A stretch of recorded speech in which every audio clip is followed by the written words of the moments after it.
Nós vamos agora compartilhar a palavra de Deus,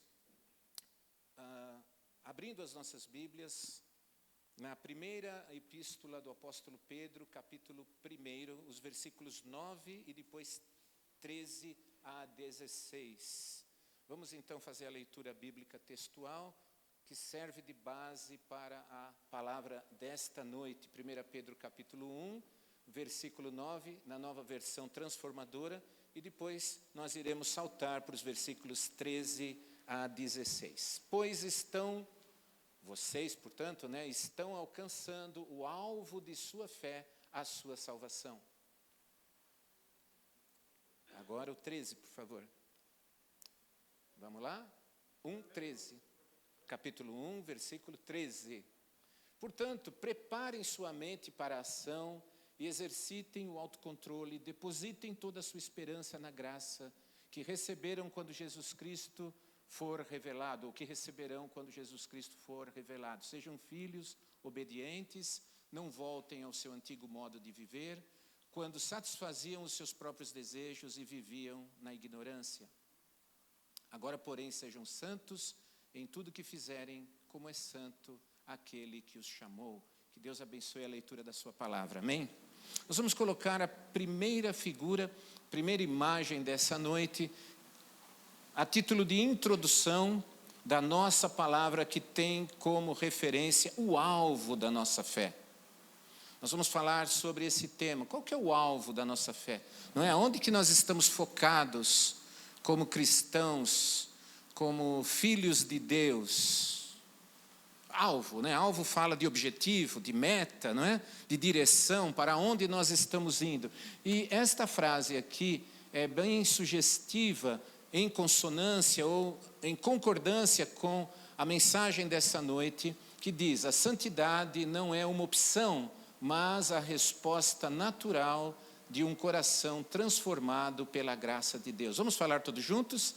A santidade não é uma opção, mas a resposta natural de um coração transformado pela graça de Deus. Amém.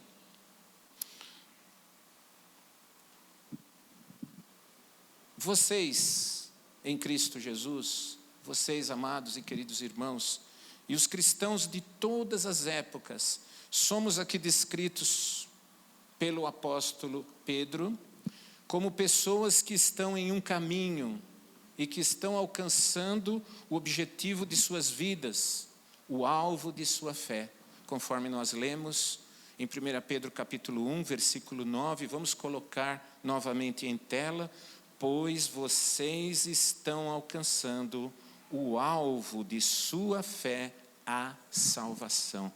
Então, o alvo, o objetivo da nossa fé, declarado pela própria Bíblia Sagrada, é a nossa salvação, não é? Todos nós fomos chamados por Deus para a salvação, para a vida eterna. Esse privilégio extraordinário de sermos filhos de Deus e alcançarmos o alvo da nossa fé. É notável que o texto sagrado ele está articulado numa forma verbal da língua original, que é a língua grega. O Novo Testamento foi escrito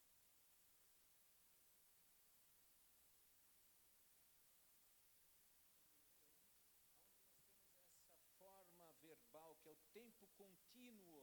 Então é por isso que vem essa tradução assim: vocês estão alcançando o alvo da sua fé, denotando ou revelando que para que este alvo maior seja alcançado, a nossa salvação, precisamos compreender e também receber a verdade revelada de que a nossa salvação não depende de nós, mas ela é um ato de Deus. A nossa salvação, conforme Paulo nos ensina na carta aos Romanos e na carta aos Efésios, é um ato de Deus tomado no coração do Pai, que nos amou e que nos desejou e que nos elegeu antes da criação do universo e que nos alcançou através da ação do Espírito Santo, tocando em nossos corações. É interessante que hoje eu ouvi o testemunho de um dos nossos irmãos queridos, novos, que estão chegando, e ele dizia exatamente isto, que ele está sendo chamado, não é? Que o próprio Deus está como que trazendo-o. O apóstolo Paulo usa uma expressão dizendo que ele sente-se constrangido, ou seja, ele sente-se movido, não é? É como que se Deus, e de fato Ele o faz, tomar-se a iniciativa em nosso favor, tendo nos escolhido antes da criação do universo, lá atrás na eternidade, Ele faz acontecer ao longo do tempo e do espaço, na nossa história, tão pequenininha. O que são 80, 90 anos da nossa vida diante da eternidade? Mas é essa janela infinitesimal de tempo que Deus usa para tratar conosco e completar a nossa salvação. Volte novamente o texto, nos trazendo também e nos chamando à responsabilidade, porque cabe a nós também estarmos direcionados ao alvo e alimentarmos a nossa fé para consumarmos a nossa salvação. Então, muito embora seja um ato de Deus, seja uma obra do Espírito Santo, a nossa fé, a nossa conversão, pela graça sois salvos por meio da fé, e isto não vem de vós, é dom de Deus, não vem das nossas obras.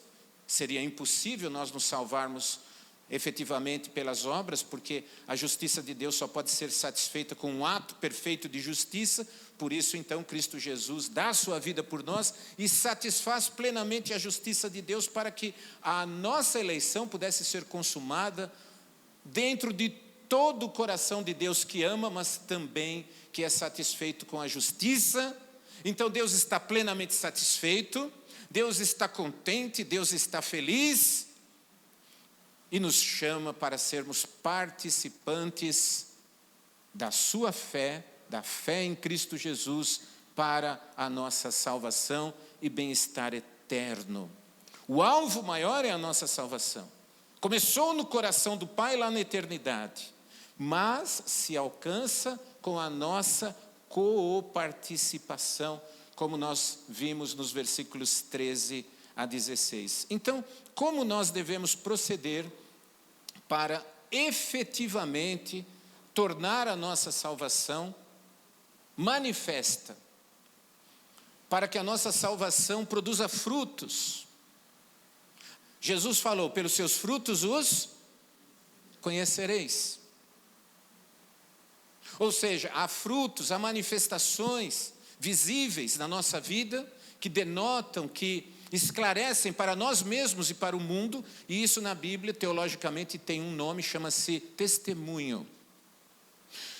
No original é martureia, daí que vem a palavra mártir, ou seja, aqueles que entregam tudo para que apareça a glória de Deus, o testemunho de Deus em Cristo.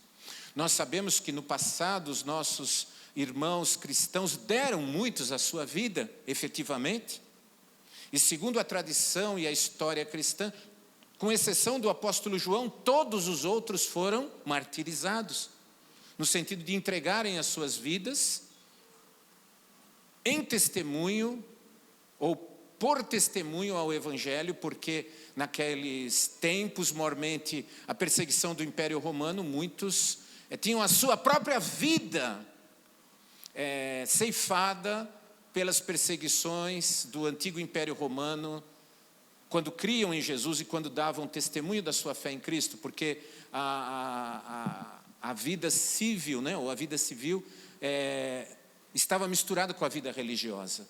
E então, o culto ao imperador excluía o culto a Jesus Cristo. Então, quando muitos cristãos falavam, usando a linguagem Iesu Cristo Isquírios, Jesus Cristo é o Senhor, e não César Isquírios, ou seja, César é o Senhor, se tornavam passíveis da pena capital. Entenderam? Então daí, aquela multidão de mártires cristãos, que até o século III, quando Constantino pacificou essa questão, tornando-se declaradamente o primeiro imperador que através de um edito, através de um decreto, libera os cristãos para exercerem plenamente a sua fé, mas isso somente depois de 300 anos, onde houveram várias perseguições e milhares de irmãos como nós entregaram as suas vidas como mártires por amor a Cristo Jesus.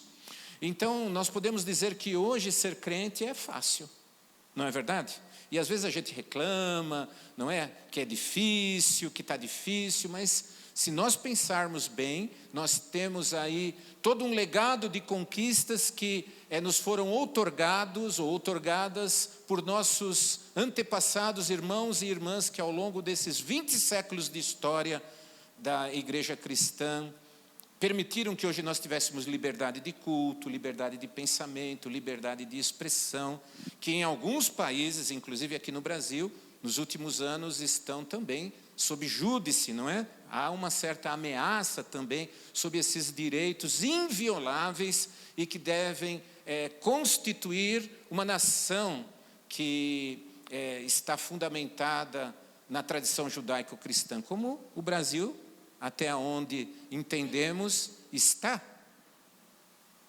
E como cristãos nós somos desafiados a defender esses valores, não é verdade? Através da nossa vida cotidiana. Voltando então ao texto dessa noite, como nós podemos então efetivamente manifestar essa coparticipação, ou seja, conforme nós acabamos de ler no texto, tornarmos plenamente real o alvo da nossa fé e alcançarmos esse alvo. Em primeiro lugar, nós vamos agora ver a próxima imagem, que nos remete a Romanos 14, 17. Eu não sei se a gente consegue ampliar um pouquinho aqui essa citação do texto sagrado e diminuir um pouquinho a iluminação para que todos os irmãos vejam. Quem está lá atrás, está vendo o texto? Vamos ler tudo juntos? Porque o reino de Deus não é comida nem bebida, mas justiça e paz e alegria no Espírito Santo. Romanos 14, 17. Amém? Podemos dizer amém? Amém. Então, como nós devemos proceder? Esse texto nos remete a uma essência, não é? Qual que é a natureza do reino de Deus, do qual nós somos participantes? A Bíblia diz que é justiça, paz e alegria no Espírito Santo, ou seja, no poder do Espírito Santo, na capacitação. Então ele ministra e nos faz capazes de vivermos uma vida de justiça, ainda que sabemos bem, não somos perfeitos, não é? Uma vida de paz e uma vida de alegria no Espírito Santo. Então nós podemos dizer que o alvo da nossa fé, ele se manifesta, ele se realiza da nossa parte, porque da parte de Deus ele já está plenamente realizado com a morte e a ressurreição de nosso Senhor Jesus Cristo, e a sua entronização, agora à direita do Pai, ele intercede por nós, não é? Por isso que as nossas orações são em nome de Jesus, amém?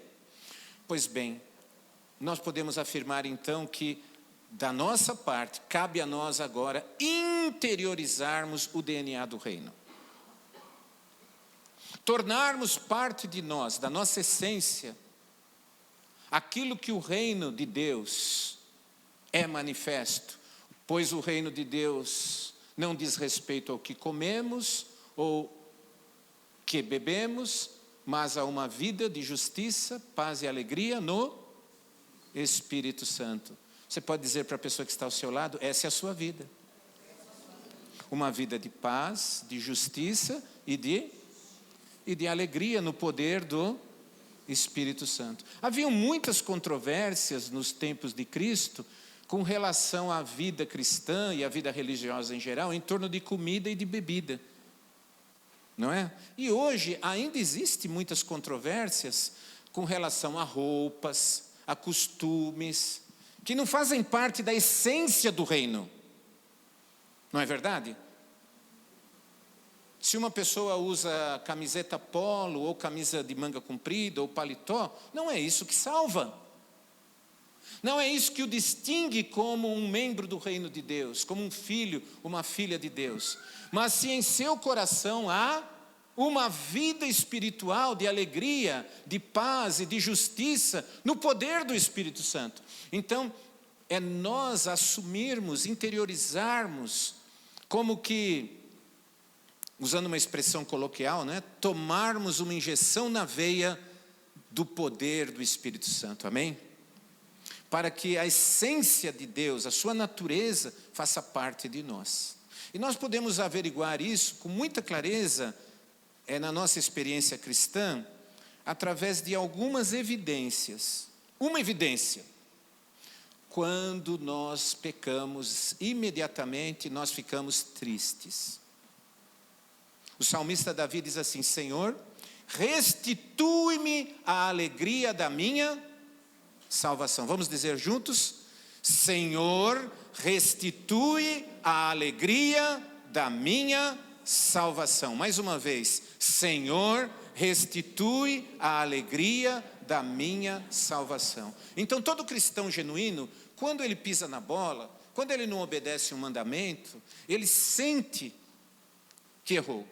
Ele sente que pecou. E sente uma tristeza, uma falta de conformidade, um desconforto. Se for em relação a um irmão, a uma irmã, isso ainda se expande um pouquinho mais, porque ele sabe que em algum momento ele vai ter que se compor com aquele irmão. Às vezes é um membro da família querida, é um filho, é a esposa, é um neto. Ele sabe que ele vai ter que buscar reconciliação com Deus e com aquela pessoa, em algum momento, não é? Às vezes a gente resiste, demora um pouquinho, a gente vai, fala um pouco e depois retrocede, mas nós vamos ter que chegar a um momento de nos encontrarmos e buscarmos uma comunhão plena.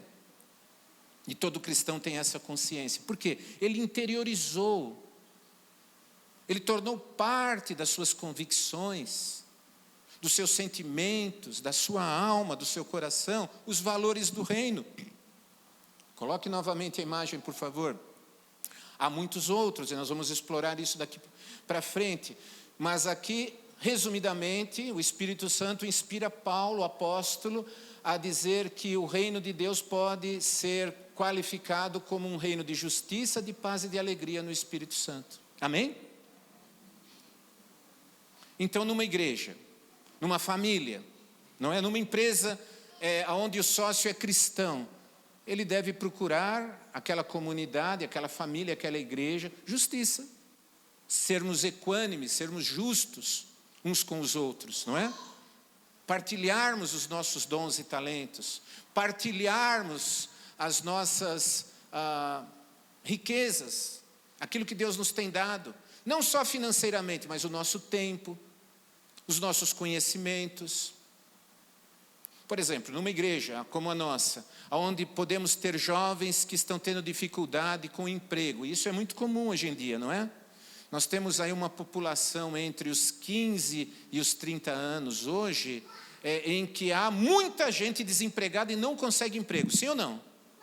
E às vezes são pessoas até que fizeram cursos, que estão qualificadas, mas por causa das mudanças que ocorreram no mercado de trabalho, eles não conseguem se qualificar. Então, por que a igreja não pode usar os dons e talentos, por exemplo, dos músicos, ensinando instrumento para as pessoas que, através de um aprendizado musical, podem adquirir uma habilidade e conseguir um trabalho, como músicos, como cantores, tanto no âmbito ministerial das igrejas, como também em outras atividades lícitas, usando esses talentos. E a igreja pode ser um celeiro de treinamento, de capacitação. Então, os eletricistas da igreja ensinarem a parte elétrica para jovens, senhores que querem aprender, irmãs ensinarem habilidades na área de cozinha para irmãs que querem aprender, os engenheiros da igreja, os arquitetos da igreja, os dentistas da igreja, não é? Transferirem os seus conhecimentos, os comerciantes da igreja, para que ninguém tenha necessidade.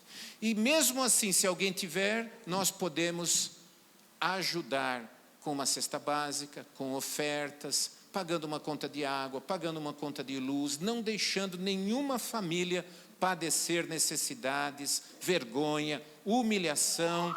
Por quê? A justiça a paz e a alegria em servir, em compartilhar, agregar, enriquecer uns aos outros. Isso são sinais de que o Espírito Santo e o reino de Deus está interiorizado em nós. Nós temos agora uma natureza nova. Se alguém está em Cristo, é uma nova criação, é uma nova criatura. As coisas velhas já passaram, eis que tudo se fez novo. Então, do ponto de vista de quando nós erramos, o arrependimento, e do ponto de vista quando nós temos dons e talentos, essa transferência, esse enriquecimento daqueles que não têm este interesse, demonstram que nós adquirimos o DNA do reino. É por isso que é preocupante quando hoje um segmento da igreja cristã, não só no Brasil, isso por causa da pandemia, se espalhou por muitas partes do mundo. Nós temos aqueles conhecidos por um neologismo chamados desigrejados. Quem já ouviu esse nome? Levanta a mão, desigrejado. Será que nós somos, ou tem alguém desigrejado aqui? Ou alguém que está nos assistindo e está desigrejado? O que é um desigrejado? É uma pessoa que está desconectada de uma comunidade cristã. Ele vem quando dá, não é? Ele não quer se referenciar, então se pergunta para ele, você é crente? Ele fala, eu sou cristão, não é? E você vai em qual igreja? Ele também fica quieto, fala, eu não vou em nenhuma, ou eu tenho a minha igreja em casa, eu sou a igreja, não é? Que é uma expressão não bíblica, porque a igreja nunca é composta de uma pessoa só. Ela é composta de pessoas salvas, batizadas no Espírito Santo, batizadas nas águas, que se reúnem para prestarem culto a Deus, anunciarem o Evangelho e ministrarem seus dons e talentos numa comunidade de amor. Então essa é uma definição bíblica do que é uma igreja cristã. Então é muito doloroso quando nós temos pessoas que, embora saibam que foram chamadas, que têm a vocação cristã, mas não querem se comprometer, não querem se batizar nas águas, ou às vezes até já se batizaram, mas termina o culto, usando uma expressão, eu não quero ser pejorativo, mas os irmãos vão entender, vaza, não é? É aquela pessoa que vaza. O pastor está terminando de dar a bênção, ela já está no carro, porque ela está meio desigrejada, ela não quer compromisso. Estão entendendo? Então é muito importante nós estarmos conectados, queridos irmãos. Então você ficar um pouquinho mais, por isso que eu sempre fomento que tenha ali o cantinho da comunhão, né? A vinda nas celebrações da manhã, para que você tenha momentos de comunhão, possa ouvir e ser ouvido, compartilhar uma necessidade, pedir oração, pedir visita e visitar. Como é que a igreja vai poder ajudar se a pessoa nem fala os problemas que ela tem? Às vezes nós nem sabemos direito o que a pessoa precisa, porque ela entra e sai, adora, vem, presta culto e de repente já nem está mais aqui, porque está como que desconectada da comunhão dos irmãos. Então é muito importante nós estarmos tomando ceia, participar dos batismos, participarmos de um grupo de estudo, ou casais, ou escola bíblica, mas você tem que ter pelo menos uma vez por semana um grupo de discipulado, uma célula, ou a escola bíblica dominical, ou o grupo de casais, ou o at home se for jovem, mas você não pode ter esperança de interiorizar o DNA cristão, uma vida no Espírito e no poder de Deus, vindo em um culto por semana, que dura 2 horas. Olha, daqui a pouco eu tenho que terminar, porque temos que cumprir o horário, não é verdade? E não é errado isso, mas é muito pouco. Para uma semana que tem tantas horas, tantos dias, a gente ter só 2 horas. E às vezes ainda por causa das demandas que nós temos no domingo, tem domingo que a pessoa não consegue vir. Sim ou não? Não é? Acontece um imprevisto em casa, chega uma visita, fura o pneu do carro, não é? Cai um toró na hora de ir para a igreja, e aí passou aquele domingo. Aí só o outro, não é? Por isso eu quero encorajar os amados e queridos irmãos a caminharmos juntos para o alvo da nossa fé, que é a salvação, nos tornando efetivamente parte interior do reino, ou seja, o reino fazer parte do nosso DNA. Eu tenho conversado com alguns irmãos que ao longo desses 4 anos nós batizamos e que eu sinto que declinaram muito da sua participação da igreja. O que quer dizer isso? Antes eram ativos, antes cantavam, antes participavam da escola dominical, mas depois ao longo da caminhada foram como que esfriando, diminuindo o ritmo, se tornando mais reativos do que proativos. Diga comigo, eu como crente, quero ser proativo. Qual que é a diferença do reativo e do proativo? O reativo, ele só se mexe quando alguém o aciona. Já o proativo é aquele que está observando e que vê uma necessidade e provê. Não é verdade? Então o proativo, se ele vê uma necessidade na área da música e ele tem algum talento, algum dom ou algum recurso, ele procura o ministro de música e fala, em que eu posso ajudar? Uma oferta? Eu posso compartilhar um conhecimento? Eu posso emprestar o meu instrumento? Eu posso te ajudar? Eu posso orar por você e pela sua equipe? Esse é o proativo. Já o reativo, ele fica batendo o pezinho assim, esperando. Vamos ver se alguém me chama. Ninguém me convidou. Essa igreja, viu? Cadê os irmãos? Ninguém me visita. E o pezinho. Esse é o reativo, não é? Nós somos assim, irmãos. Nós achamos que somos donos da igreja, que podemos cobrar dos irmãos, sendo que nós não trazemos um visitante e não ganhamos uma alma para Cristo e não participamos de nenhum grupo de discipulado. Eu acho que não. Porque nem estando ativos e proativos, deveríamos cobrar, mas deveríamos agregar, participar, contribuir, orar, ajudar.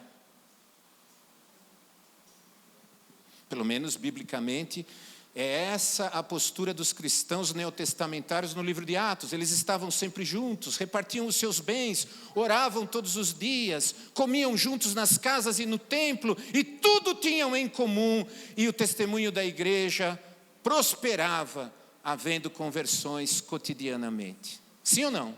Quem pode dizer um amém? E eu fiquei feliz hoje na nossa reunião da liderança que tivemos às 11 horas, que alguns líderes comentaram, olha, nós estamos caminhando logo para termos alguma atividade de segunda a domingo. Ô glória! Você pode dizer, ô glória! Não é? Porque as mulheres estão se movendo, os casais estão se movendo, logo nós teremos células, e quando a gente vê, já está chegando sábado, aí tem um Connect, uma sexta como essa nós tivemos o culto no lar, e o Connect Games, são sinais de que Deus está se movendo no nosso meio. E você, vai só ver o trem passar, ou vai cair para dentro e agregar dentro de alguém que interioriza o DNA do reino e usa os seus dons e talentos para edificar a sua igreja? Esses fazem a diferença. Diga comigo, eu posso fazer parte do problema ou da solução do problema? Aonde você quer estar? Você quer fazer parte dos problemas? Ou você quer fazer parte das soluções dos problemas? Sim ou não? Não é verdade? Eu acredito que todos nós queremos fazer parte daqueles que estão ajudando a solucionar os problemas no âmbito da família, no âmbito da empresa, no âmbito dos estudos e no âmbito da igreja. Então interiorize o DNA do reino conforme Romanos 14, 17. Depois, o texto sagrado nos diz que nós precisamos perseverar no caminho, que não será fácil, que a vida cristã é gloriosa, é maravilhosa, nós recebemos a salvação, a vida eterna, os nossos nomes são escritos no livro da vida, nós somos agregados a uma comunidade cristã, nós recebemos o Espírito Santo, Ele vem com dons e talentos, nós recebemos a paz, a alegria da salvação, quantas e quantas bênçãos, mas o caminho muitas vezes será difícil. Jesus falou que o caminho cristão é uma estrada larga ou estreita? Diga para a pessoa que está ao seu lado, é estreita. Sim ou não? Nós vamos ter que renunciar o pecado, nós vamos ter que lutar contra a carne, não é? o nosso velho Adão vai querer satisfazer as suas vontades, não é? Então, alguns de nós teremos que lutar contra vícios, outros terão que lutar contra a língua, a maledicência, não é? Há pessoas que não têm vícios, mas são extremamente maledicentes. É até pior. Porque o maledicente, ele é certinho e ele transita então em todos os ambientes, não é? Muitas vezes é uma pessoa trabalhadora, cumpridora dos seus deveres, é até um crente, dizimista, mas aonde ele vai, ele fomenta divisões, reclamações, e a Bíblia diz que isso é pecado. Então é por isso que o caminho é estreito, porque nós vamos ter que renunciar. E eu estava estudando esse tema, e eu não sei quantos de vocês já assistiram aquela famosa médica psiquiatra. Tem uma médica psiquiatra bastante notória, que está em notoriedade, ela participa de vários podcasts. Eu esqueci o nome dela agora. Ana Beatriz, doutora Ana Beatriz.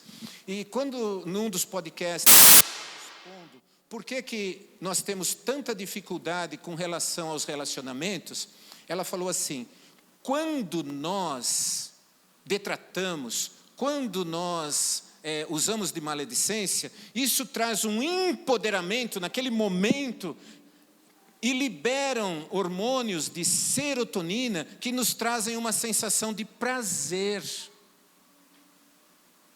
Olha como eu estou certo, olha como eu tenho razão, olha como eu sou melhor, não é? Com os nossos argumentos, com as nossas falas, geralmente fazendo comparações, não é? Razão, o nosso conhecimento, exaltando uns e detratando outros, e isso libera então um sentimento de prazer. É por isso que nós precisamos combater, porque isso é o velho Adão. A Bíblia diz que nós precisamos ter uma palavra temperada com sal, não é? Que possa edificar aqueles que nos ouvem. E frequentemente nós precisamos de graça para caminharmos e perseverarmos no nosso objetivo, que é a salvação. Versículo 13, vamos colocar então agora o versículo 13. Portanto, preparem sua mente. Diga comigo, mente preparada é mente vitoriosa. Vocês já observaram que na maioria das vezes em que nós fracassamos é porque nós não estamos preparados e somos surpreendidos? Sim ou não? Sim ou não? Amém? Então, a mente preparada é a mente focada, treinada, capacitada, instruída. Amém? E para isso ela precisa ser treinada, ensinada. Amém?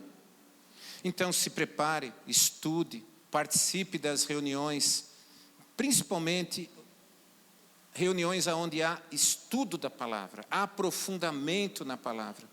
Prepare a sua mente. Depois versículo 13 fala em esperança. Preparem-se sua mente para a ação e exercitem o autocontrole, depositem toda a sua esperança na graça. Então é esperança depositada. Diga comigo, a esperança é como um depósito. Então quando nós fazemos um depósito de poupança, adquirimos um bem para formação de um legado, formação de uma reserva, é muito sábio isto. José, quando tornou-se governador do Egito, aplicou esse princípio.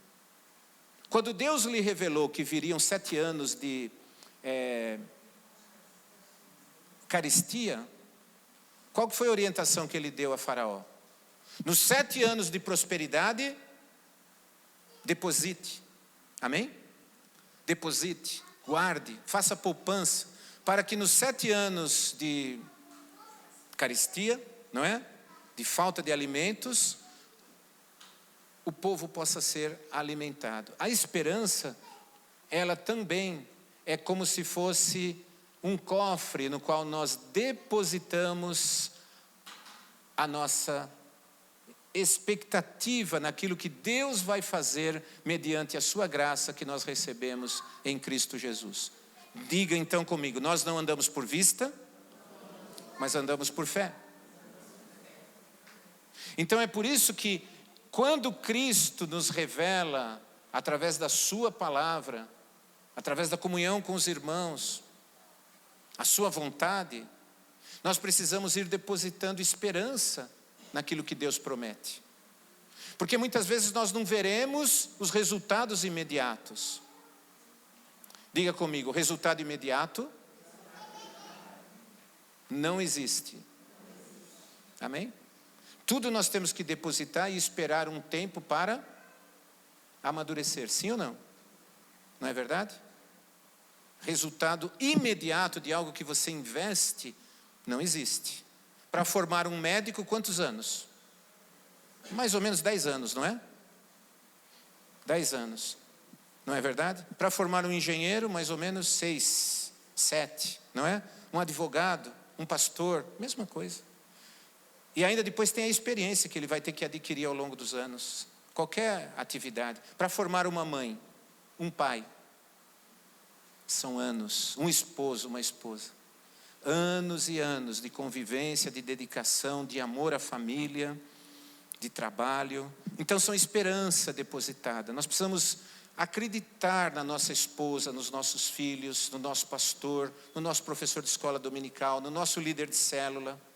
E depositar esperança naquele irmão, naquela irmã.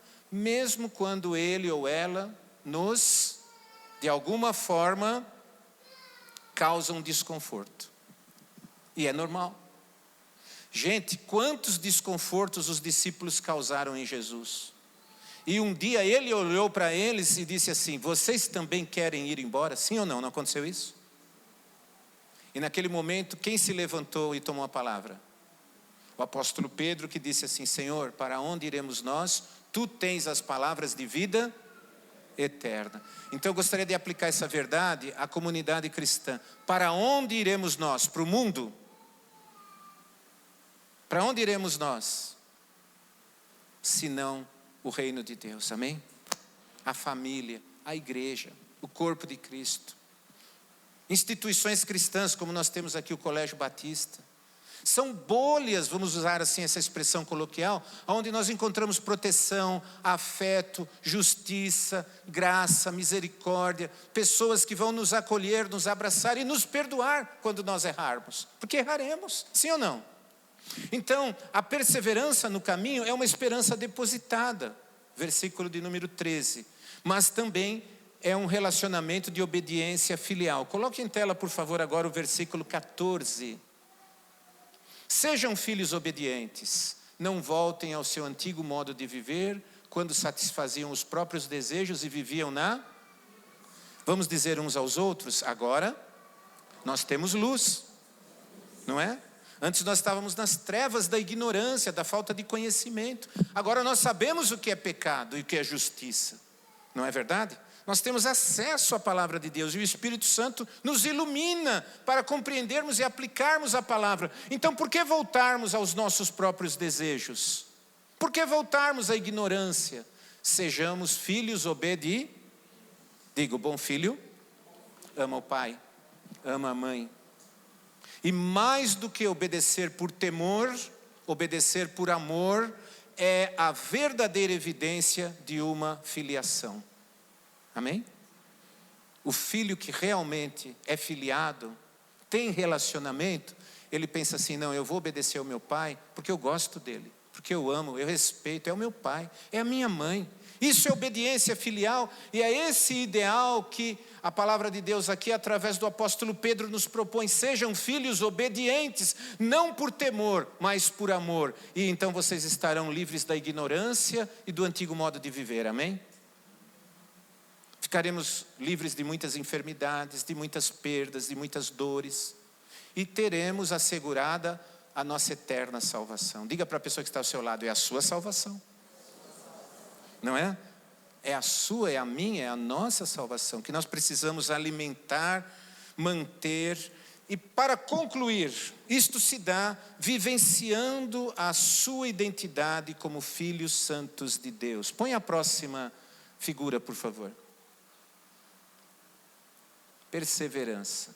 Eu gostei dessa frase, a arte de ser leal a Deus. Então persevere vivendo a sua identidade de filhos de Deus. Veja agora os versículos 15 e 16 de 1 Pedro capítulo 1. 1 Pedro capítulo 1. Agora, porém, sejam santos em tudo que fizerem, como é santo aquele que os chamou. 16. Pois as Escrituras dizem, sejam santos, porque eu sou santo. Como isto se dá? Coloque a última figura, por favor. Dá para abaixar um pouquinho a iluminação? Essa figura é muito sugestiva. Eu acho que todo mundo nesse calor ama uma fruta dessa bem geladinha, não é? Ela também é chamada de mexerica ou tangerina. Uns falam pocã. Pocã, tangerina, mexerica, não é? Nessa época assim, bem geladinha, uma delícia. Dá até para espremer, né? Tem gente que espreme e faz como laranjada, né? Sim ou não? A Bíblia diz que a nossa identidade de filhos santos de Deus se manifesta através do fruto do Espírito. Vamos colocar agora Gálatas capítulo 5, versículos 22 e 23. Gálatas 5, 22 e 23. Aqui em cima. Mas o Espírito produz este fruto. Vamos dizer todos juntos? Amor, alegria, paz, paciência, amabilidade, bondade, fidelidade, mansidão e domínio próprio. Não há lei contra essas coisas. Ou seja, você pode fazer à vontade. Amém? Volta no fruto agora. Na tangerina. Volta na imagem, por favor. Vamos dizer juntos agora. O fruto do Espírito Santo é amor, fidelidade, alegria, paciência, paz, amabilidade, bondade, mansidão, domínio próprio. Cada um é um gominho, gente. Amém? Que delícia quando a gente conhece um irmão ou uma irmã que tem todos os gominhos docinhos como mel. Amém? Você pode dizer para a pessoa que está ao seu lado aí, você tem todos os gominhos? Você tem? Eu quero ter, né? Eu também. Nem sempre a gente tem todos os gominhos, né? Às vezes a gente tem paciência, mas não tem amabilidade, não é? A gente tem paciência, mas não é uma pessoa muito amável. Ou às vezes a gente é amável, mas a gente não tem mansidão. A gente resolve as coisas assim no chanfro, né? Falta mansidão. Então, o alvo da nossa fé, que é a nossa salvação, passa pelos doces frutos de uma dependência do Espírito Santo, que é nutrida por uma vida cristã dedicada. Diga comigo, para uma árvore dar bons frutos, ela precisa de um bom solo, não é? Um solo adubado, um solo fértil, um solo rico em sais, minerais e vitaminas, sim ou não? Senão fica aquela árvore assim torta, com as folhas meio amareladas, não é? E quando você pega o fruto, ele é muitas vezes seco, não é? Seco, já viram? Amargo. Não é doce, porque faltou o alimento para a árvore. Diga comigo, bom crente, cuida da sua alimentação espiritual. Amém? Sexta-feira foi um dia de alimento aqui na igreja. Nós tivemos culto no lar e o Connect para os jovens e adolescentes. Um dia de alimento. Entenderam? Então, quando forem divulgadas as participações, as atividades, anota na tua agenda. Não é? Baixa o programa, né, meu querido Marcos? Baixa o programa no teu celular da PIB. E pega a agenda, pega as atividades. É um ano riquíssimo. Esse ano nós teremos acampamento de jovens, encontros de mulheres, encontros de adolescentes, diversas atividades, missões. Vai iniciar a campanha agora de missões mundiais, já no próximo domingo, né, Neidinha? Então há oportunidade para todos. Mas você quer ser em 2025 reativo ou proativo? Oh, glória. Vários disseram proativo, não é? proativos. Eu creio, meu querido e amado irmão e irmã, que você tem lindo fruto do Espírito Santo e muito mel na sua vida. Diga para a pessoa que está ao seu lado, tem muito mel aí em você. Amém? Só falta aparecer. Não é verdade? Uma noite eu fui com o irmão Davi, lá no Ceasa. E ele falou, pastor, eu quero mostrar uma coisa para você. E ele me levou lá naquele setor que tem os vasos já com as árvores e o fruto, né, Davi? Você pode levar para sua casa, se você for lá no Ceasa, árvores com frutos. Mas é uma muda. Vocês já perceberam que é uma muda? Para que ela prospere, cresça e dê frutos sempre, não é? Você tem que plantar e cuidar. Assim é a sua vida, é assim a minha vida. Se nós não cuidarmos e nos plantarmos, adubarmos uns aos outros, com amor, com carinho, com atenção, com ensino, não vai dar esse fruto tão gostoso. Mas você tem, você só precisa ser bem alimentada, bem tratada, bem cuidada, bem amada, bem amado, bem acolhido no reino. E a proposta é que essa igreja seja uma família onde você tenha isso, onde você receba esses valores, esse acolhimento, esse amor, para o que tem de melhor que Deus pôs dentro de você, possa florescer e frutificar em muito amor, em muita fidelidade. Você seja uma pessoa mais alegre, transbordante, sorridente, pacienciosa, cheia do shalom, da paz do Senhor, amável. Chega aqui na igreja abraçando as pessoas, perfumada, cheirosa, roupa bonita, cabelo bem cuidado, não é? Quando o seu esposo chega em casa, você está bem limpinha, cheirosa para acolher. Quando você chega do serviço, você já vai para casa, toma um banho e senta para jantar com a sua esposa. Ou melhor, acorda mais cedo e leva o cafezinho para ela na cama. Ô, glória! Irmão, diga aí para sua esposa, eu vou fazer para a senhora. Você faz isso? Gente, eu vou contar para vocês, eu não fazia. Eu acordava, tomava aquele café correndo, mas aí o Senhor me ensinou, e demorou, viu? Seu primeiro trabalho é acordar mais cedo, orar, fazer o café e chamar a sua esposa. E se ela não quiser descer, lá em casa é sobrado, né? Aí você leva com a bandejinha. Gente, isso derruba qualquer barreira. Derruba qualquer barreira. Se o relacionamento está meio assim, estremecido, você já começou o dia ganhando de 10-0 do diabo. Não é? O inimigo já foi envergonhado. Ele já está confundindo ele. Ele vai falar, não, esse homem aí não existe. Não é?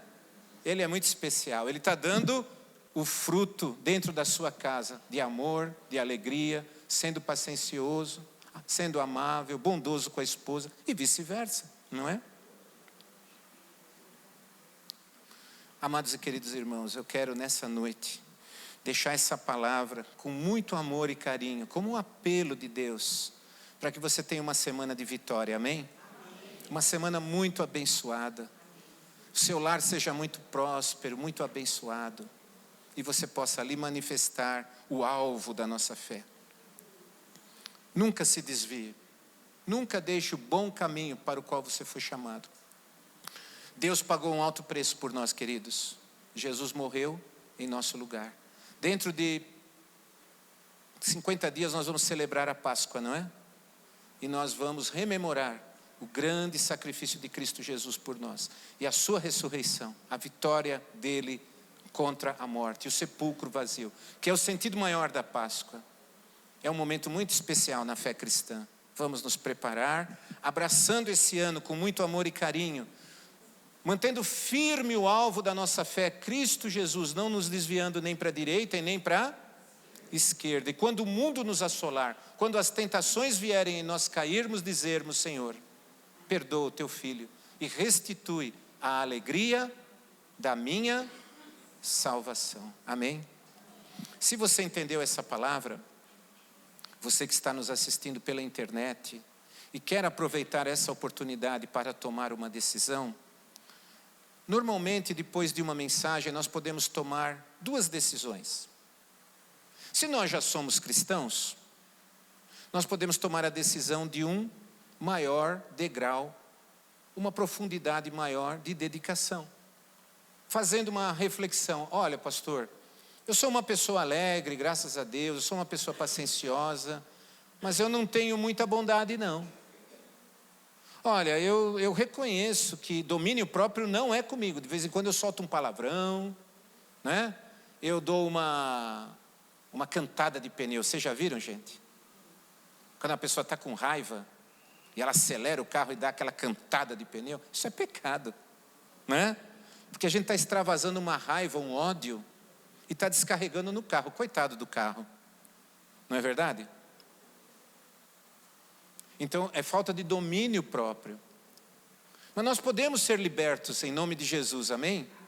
Podemos. A Bíblia diz, se confessarmos os nossos pecados, Deus é fiel e justo para nos perdoar e nos purificar de toda injustiça, amém?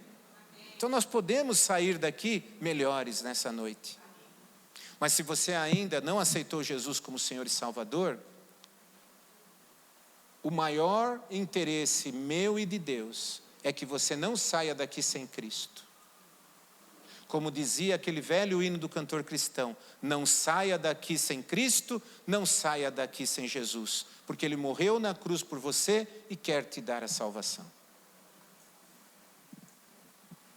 Então, meu querido e amado amigo, ouvinte, você que está nos assistindo pela internet, vários amigos e amigas, recebendo essa palavra pela internet, aceitaram a Cristo no seu lar.